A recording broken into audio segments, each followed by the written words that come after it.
What's going on, guys? InsanoFlex here, and in this video I want to check out a house mod called Bluecreek Estate, and the mod is located around the northeast shore of Lake Ilnata, and you need to complete a brief quest just for it, but it takes maybe like 10 minutes max.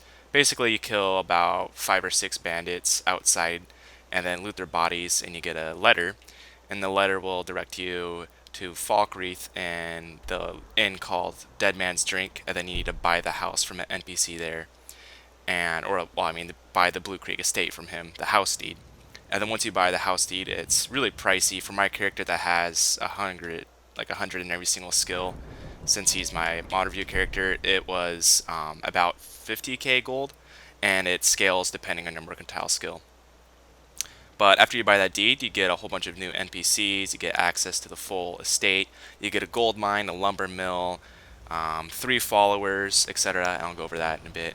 So for instance, here's one follower just chilling up there, and then there's another follower, and they're called sentries actually, chilling here. And they're all named, and they all have unique faces and all that stuff too.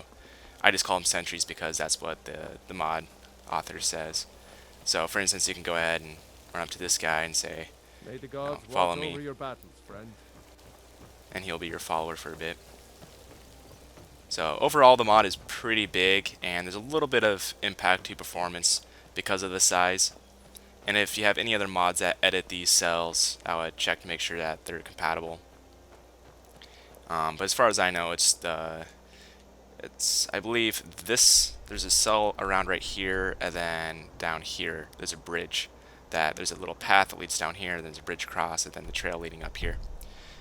So the Asteria may conflict with this mod. Anyway, so here's the main part of the estate, the actual house part you get access to. Here's a little farm that you can have, and a full smithy area. So workbench, grindstone, smelter, forge, etc. All that good stuff. Located conveniently right behind the house. And here's one of the servants. Oh, did you need something? Alright, so let's go ahead and enter the actual house part. Bluecreek Estate. Now, the house has quite a bit of material in it, and there's a lot of rooms and a lot of static objects, so I apologize if my frame rate dips a little bit. But anyways, there's a ton of detail, and this is the kind of the entryway area, and there's so much detail, and there's a lot of rooms too. Let's go ahead and just branch off to the right here. I'll just do a quick tour of each room. So upstairs you can find a nice little bar area. And as far as I know, the servants don't idle here. They idle in their own NPC headquarters. So this is like a guest room for maybe a follower like Lydia or something. Here's like a little dojo area or something where you could store some armor, lots of wall mounts, mannequin, etc. And I believe this is the master bedroom, which is pretty nice. One of the touches I like a lot is the sun shaft effect going through the windows. Alright, we'll just take a shortcut down. Alright, and here's to the left side.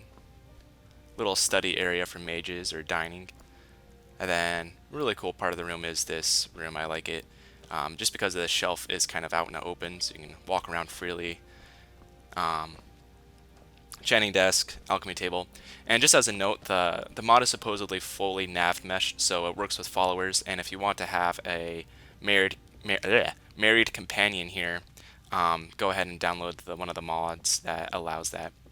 Now, you'll notice that there is a hidden basement area, so it's in this fake wardrobe. So if you open that, you'll get access to the cellar, which is kind of like the dungeon. And the dungeon is pretty nondescript. There's nothing really special down here, but this could be definitely expanded on. There's this cell thing, which I don't really know what you're supposed to do with this. I guess you can put a test subject in there or trash and watch it fall. To the left is like a little archery range inside, and then to the right is just another little miscellaneous room where you can store stuff, etc. Now, the mod is pretty expensive. I mean, the actual estate is, but I think it's worth it because there's a ton of clutter that you could just resell, and the next part I'm going to go over is the gold mine, where you can actually earn money back from. So that's where I'll head to next.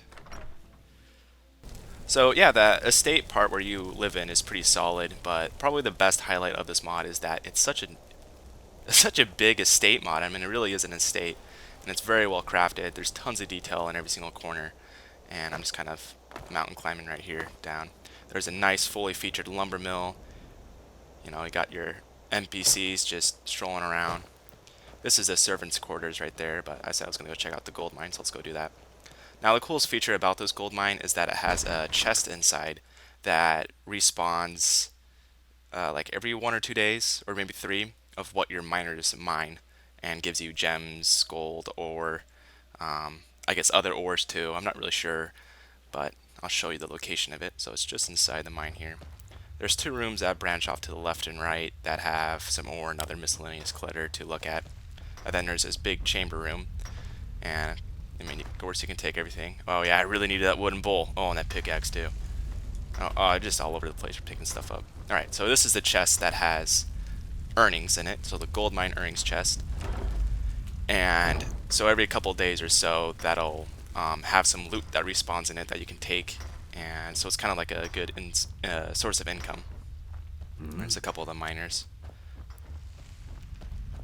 I'll go back out and show you their headquarters. So when the NPCs aren't doing anything, like at night, or if they're done working for the day, they'll idle out here where there's a bunch of chickens, or they'll go into their servants' quarters, and I believe that they might go inside the actual estate part. And if that's not implemented, that'd be really cool, since I like a bar or a house that's lively. And then their little headquarters isn't really anything adventurous. It's chock full of detail, of course. So, pretty nice for them to have such a nice living quarter. But, ooh, they have their own little bar, actually. So, yeah, a bunch of little beds for them. So, this is the servants' quarters. Just a simple 2-level room. And then, probably the last part of the mod is, which is probably my favorite, is the little fishing shack out here.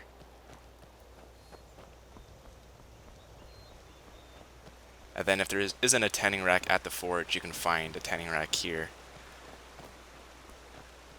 Right by this little fishing spot area. Nice little boat.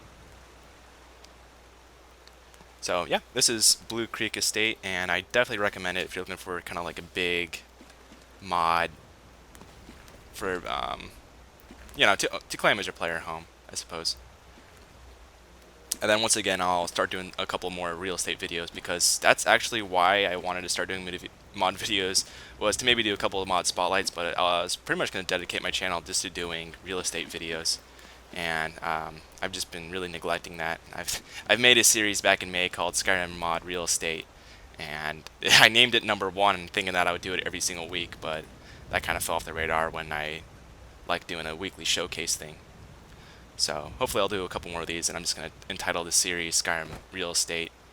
And yeah, so anyways, thanks for watching. I did this whole review live, so I apologize if I made a bunch of mistakes. And for those that are interested in this mod, I put the demo link in the video description below. See ya.